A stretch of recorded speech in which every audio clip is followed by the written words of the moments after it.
जानते हो मोहब्बत क्या है? जब वो तुम्हें अपनी ज़िंदगी से निकाल दे और तुम अपने दिल को चीरती हुई तकलीफ़ के बावजूद लब्बैक कहो। जब वो तुम्हें बिना तुम्हारे किसी कसूर के तुम्हें इग्नोर करे और तुम इस पर सब्र कर लो, लेकिन तुमसे उनके ख़िलाफ़ कुछ सोचा ना जाए।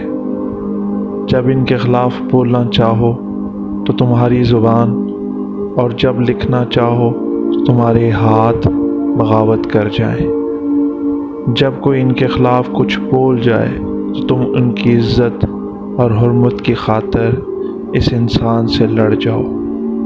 मैंने ये सब किया है, तब जाकर मुझे दिल के किसी कोने में इत्मीनान महसूस हुआ है।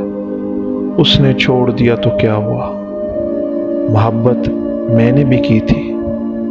मोहब्बत के कुछ तकाज़े होते हैं। मोहब्बत कुर्बानियाँ मांगती है, कभी रूह की, कभी जान की, और कभी ख्वाहिशात की।